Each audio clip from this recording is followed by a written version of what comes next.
In this lesson, I'm going to discuss a special poor habit: vocalization and subvocalization. The most ineffective readers have this bad habit, and is probably the main cause for slow reading. What does vocalization and subvocalization mean? Vocalization means reading aloud. Subvocalization means reading aloud silently in your mind. Reading is a visual process. You see the words on the page and your brain recognizes these words and understands them. By vocalizing and subvocalizing, you are involving an auditory aspect which is totally irrelevant. To increase your reading speed, you need to eliminate the auditory aspect from reading. How do you know if you are vocalizing and/or subvocalizing? If your reading speed is around 150 to 250 words per minute, then you are reading aloud to yourself. It is because human beings talk at the speed of around 150 words per minute.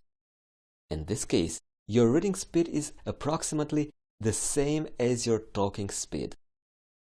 You are subvocalizing and/or vocalizing if you have any of these following habits: lipping, tongue warbling, jawing, or Adam's appling. You may not have all the above bad habits, but let's discuss them in great detail. Lipping. Most slow readers lip read while reading. While reading, if your lips are moving, you are doing it wrong. There is no need for lip movement while reading. You may be talking or whispering while reading. Both are not necessary, and you need to stop them immediately. Do you lip sync? To find out, place a finger lightly on the lips as you read, or ask a friend to observe while you read for a few minutes. You may be surprised to find out how much your lips are involved with silent reading. How to overcome lipping? Lipping habits can be overcome quickly and with ease if you are aware of their presence and apply the following techniques until you succeed. First, cup both hands behind the ears as you read. If you hear any sounds or whispers at all, concentrate on maintaining silence and listen until you break this habit. Second, read with a pencil held lightly between the lips. Any movement of the lips will be illustrated and exaggerated by the pencil's actions. Practice until the pencil remains still. And lastly, in extreme cases, the mouth can be sealed temporarily with plastic tape. But I know this is an extreme and rare case, but it works. Now, what are the good news? Lipping takes very less time to overcome once you start implementing the above solution. The second bad habit: tongue warbling. What it is? Tongue warbling appears when your tongue is busily engaged with forming each and every sound as you read. While reading a page, are you aware of even the slightest movement of your tongue? If so, no matter however slight, you must overcome it. How to do it? First, read with a pencil gripped midway back in the mouth, with the tongue held underneath. Second, read with chewing gum held between the top of the tongue and the roof of the mouth. And lastly, hold fingers beneath the jaws to detect tongue movement. Third, jawing. The jawer does exactly what the term suggests.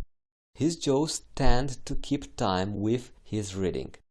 It may appear that he is chewing. If you need to check for and/or overcome this habit, try the following. First, read with your chin resting solidly on a clenched fist.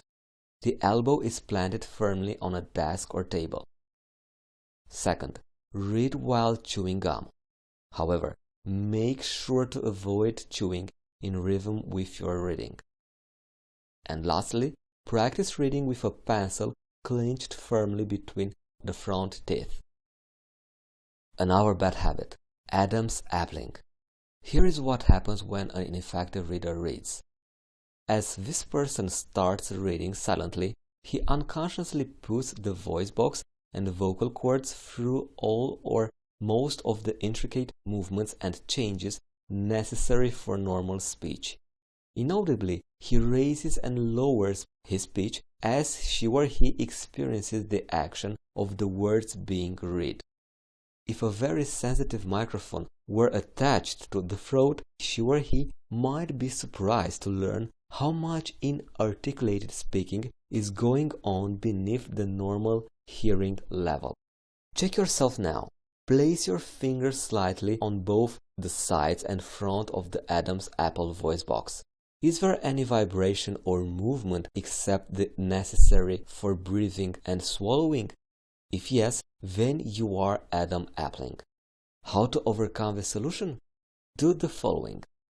First, unconsciously and deliberately relax the entire throat and neck area. Stop occasionally to roll and turn the head. Breathe deeply and comfortably. Second, continue reading with fingers on the voice box. Any vibration or movement will alert you to relax further. Now, what if you don't have any of these 4 habits? As far as subvocalization is concerned, every reader subvocalizes. Most of the time, your subvocalization can be linked to one of the 4 habits we've talked about previously. If you feel you don't have those habits, you can still reduce subvocalization. It can't be eliminated completely. You can only reduce it to a certain degree. Here are some things you can do to reduce subvocalization. First, read the book and sing a song in your mind simultaneously. Second, read a book with a loud music in the background. Next, chew gum while reading. And lastly, make funny sounds like tra-la-la while reading. Now, those suggestions force your mind to focus on other things while reducing your subvocalization. And with just a few minutes, you will see big improvements. Again, few things to keep in mind. You shouldn't do the above suggestions while you are reading at normal times.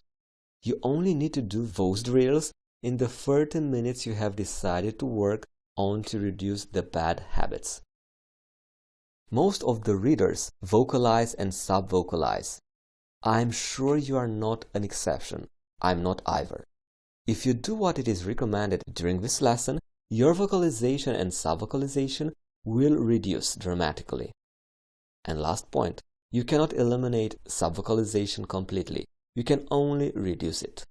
You will always subvocalize at some level. So please don't put this objective on your mind to eliminate subvocalization completely.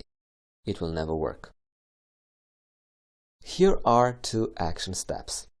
First, please become aware of which bad habits you have. And if you want to, you can list in the discussions of this course. And second, once you become aware of those bad, poor habits, start working on them from the first day, from today. You don't need to do the exercises for hours. Even 10 minutes per day will take you miles and miles ahead.